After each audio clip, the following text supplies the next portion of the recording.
Alright, as you can see, the frame rails are cut off the back. That is the rail up here that still needs one more cut to bend it down where it needs to go, but I'm going to explain how I came about making these frame rails, which are not really pie cut, but they are. I just didn't cut all the way through to the back side. On the back side of each one of these, the metal was left, so basically it kind of looks like a mandrel bend. I'm not going to grind these welds down or anything, but what I'll explain is when you're figuring out these cuts, it's going to be kind of a trial and error thing depending on how you do it or the equipment you have to do it with. If you had a push bandsaw where the table pushes into the blade and the blade sits still, this would be a lot easier to do. But with me, I just have a horizontal bandsaw, so I set the saw up to work. The first time it was maybe like a 50-50 hit or miss that the cut would be what I wanted, so I had to figure out something different to get it where this is now. And even with the cuts, these cuts I believe are 1 inch apart. The cuts were made, and when I actually came and set my points on each side to figure out the takeoff or the makeup for the 45 for the next bend, if you can see, that silver X doesn't line up dead center of the middle bend, which it should. But that's all taken care of with a fixture I made that holds each of these bends at a 45. So even if you have a discrepancy in these three, from here to here is still a 45. So I guess I will go up and show you how I did this. So if you're going to try this, first thing I did was set up, this is my fixture for holding the tube in there. And what I did is I went ahead and made a cardboard template, heavy, maybe cardstock, of looking at the rail from the top side. It's a 2x3 1/8 inch wall, 11 gauge rectangle tube. So I set this up first, and what I didn't want to do is, since it's 1/8 inch wall, I didn't want to cut completely through to the other side. So I came in, if you can see that faint line across the top, that's an 1/8 inch in. And then what I did is I wanted to have 3 bends to make a 45. So what you do for that is you would take 45 divided by 3, which gives you 15 degrees. Well, then you would come in, and since I'm cutting this, basically do 7.5 degrees each way, which I just have this angle finder, I guess you'd call it. Set it at 7.5 degrees one way, go through here, make my marks. Set it at 7.5 degrees the other way, go through, make my marks. And then you have your pie cuts. Then you can take your piece, you can bend it, you can scotch tape it together. Then with this you can figure out, you can make some marks here, which would kind of be right where you would set this at 90 degrees, and then put it right where the cut starts on each one, come out and hit the center, and then you could actually measure and find out what your centerline radius would be. With this, I think it's somewhere around 2.5 inch centerline radius. So if that works for you, great. If not, if you want a bigger centerline, obviously you'd space your cuts out further. You can add more cuts, less cuts. I know a lot of guys, if you're going to cut a 45, you just go in and cut it 22.5 degrees and flip it and you have a 45, but I kind of wanted the smoother look. I would have had mandrel bent rails, but for the price of 2 mandrel bent rails, it's almost $500, where you can get 2 complete, I'm sorry, for the short rails that I have, that are these little guys back here. You can see they're not very long. For those 2 rails to get bent, it would have been about $500, not to mention I need another bend in here, which is this piece to flatten it off. And I'm pretty sure, being that this last bend and this being an easy bend if you know about bending box tube or rectangle tube, this is the easy bend. The hard bend is when they bend on the hard side. So the easy bend transitioning almost right into a hard bend, I don't believe they would have been able to do that with the mandrel because it would have been just too close for that. So I chose to do it this way, saved a few bucks. So let's see.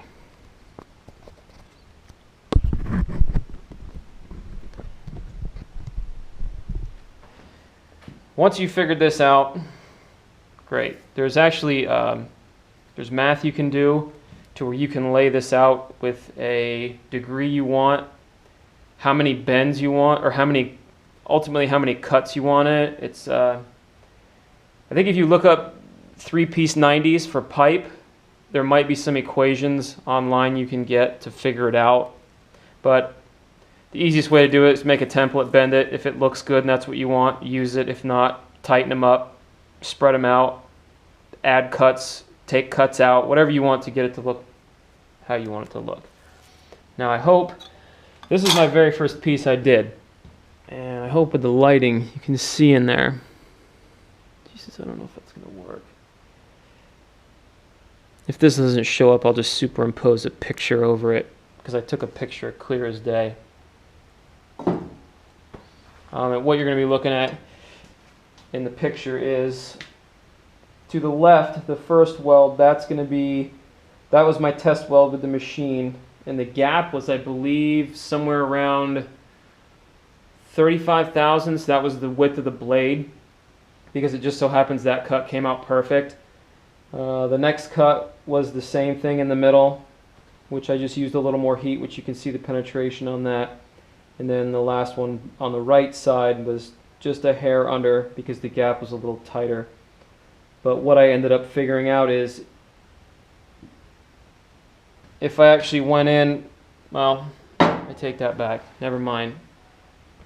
I'll explain how I cut these pieces now.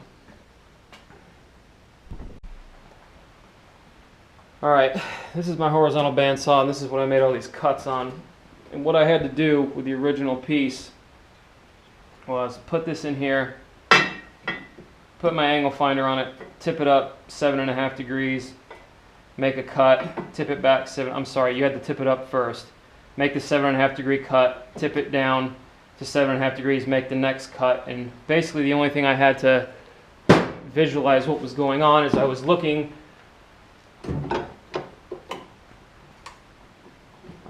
down the saw blade. And when you look down the saw blade, you can use the edge of the saw blade to look down it, but what I found out on those first few cuts was some would nail dead on, and then some would fall too shallow, and then the last one fell way too wide, and it was just, you know, your eyeball looking down it. So what I did to fix that is, if you can see this, I added a pointer on the bottom, which what I did is let this blade come down. Oop, that was a little too much. I let the blade come down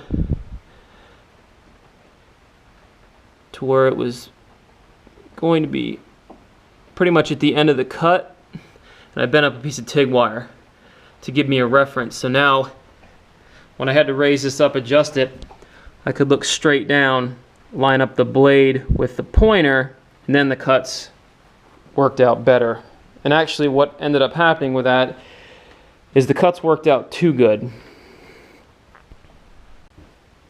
So what I was saying before is the cuts worked out too good when I did it like that. And what happened was I got every gap to be almost 35 thousandths, or I'm sorry, every gap, because the blade dropped in the same, when it was cutting this way and cutting this way, it dropped in the exact same spot, or almost overlapped it. When I folded the steel up, it basically, there was zero gap to weld. So what I ended up doing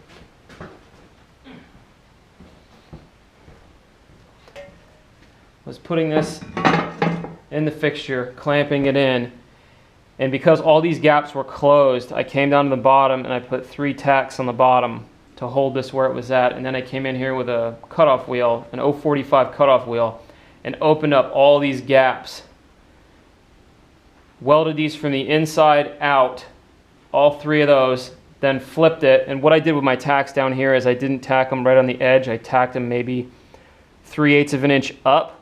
So when this got flipped, the tacks weren't right here on the outside, they were down here. So then I came in here and opened this up with a cutoff wheel and welded these from the inside out on all 3 of these. And basically I did the exact same weld procedure on all of these bends. So when you put them together with the fixture and everything else, when I put them together, they were within, I think, a 0.2 of a degree from each other, from being parallel from here to here on both rails. So for what I'm doing, I can tweak it around, or just force it over a hair when everything gets squared up and done, and actually make the cut and make it work. So I think that's it for now. Did a lot, and there's the pile of metal from what had to get cut out of these frame rails. And what it was is this seam up here, I thought I could get into this seam and then cut this intersection out and this would peel off, but this weld that's on this edge penetrated a lot further into this than I thought. So I cleaned this one up. This bottom's going to get trimmed out. It's got to get tapered up to meet. Obviously this frame rail is about 1 inch shorter than this guy. So I'm going to make plates that'll plate the side, bend in to match that rail, and I have to chop this side out with probably with a fish mouth on this side and a point on this side. That's the next thing, and you can see that one right there. It's just kind of clamped in, just loose, not loose, but until I get the old leaf mount cut off. Get these situated so they're both equal with each other, and then I gotta slide the subframe under one more time, get it up where it needs to be, because that'll give me the clearance from here where I was having that front mount hit. Then once I slide it back in, I can take half the width of the frame rail, come off that back mount on the subframe, and come up here and shoot a line, and wherever that line hits needs to be the center where this guy bends down. So I think that's it. Oh, if you're going to attempt to tackle this also, let me put this back here.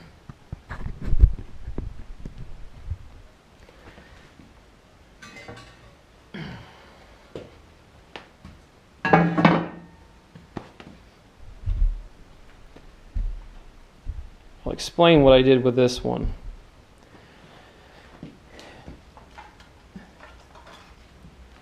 If you see these lines, these silver lines, one runs down the center, and then back off each one. What I did is, before I cut this rail up, when I laid these 3 cuts out that were 1 inch apart, I went an additional 1 inch ahead and 1 inch behind to set almost a reference point before it got cut and bent. And like I was saying before, in a perfect world, if this thing would have been bent up, welded and everything, when I mark the center of each of these and just continue this line across here and across here to tell me where the center of the 45 was, they should have landed dead center of that weld, which you can see they're off a hair. So the reason I put 1 inch before and 1 inch after is that gave me a reference point so I could measure this and figure out what these 2 measurements were. They were obviously different because they didn't hit in the center, so then I could adjust. And basically, when I came to do this one, it was almost the same thing. So basically I fudged a 1/16, I think it was, or a hair over a 1/16 on this measurement. So it's not going to be perfect because just the way it was done. Basically all this was eyeballed. Let's see, like I said, if I would have had a roll-in table bandsaw where this would be set up and I could have 2 fixed points on each thing with a reference mark for moving it, clamp it down and push the table into the saw, it would have come out probably a lot better. But like I said, this thing is within a hair over a 1/16, and if you've ever dealt with anyone in the body shop industry with frame machines and anything like that, you cross a frame or you do anything and it's within a 1/16th, it's fine. You know, everything's good with it. So hopefully in the next video I will actually show the process of cutting these last bends, because they're not going to be cut this way. They're going to be cut into this guy this way so that this whole piece will bend down. And I'll set it up, show how I line it up on the saw, and weld it and everything else. So hopefully that should be within the next couple days, few weeks, I don't know. All depends on work. All right. Oh, and I gotta fit that thing in here, which I'm pretty sure these bumper supports are gonna have to go. I'm gonna have to notch down into this. Eventually the steering box and everything is gonna be gone, but for now, to get it running and not have to do anything else other than get it rolling, running, and driving, Mark IV Super Core. So that thing is just a little bit bigger than the stock hard body radiator that went in here, but I will have no issues with cooling with that, with this. I think that's it. Yep. Oh yeah, if you have any questions or comments, throw them in the comments section. I'll try to answer them. I don't get many, so should be able to answer them pretty quick. All right.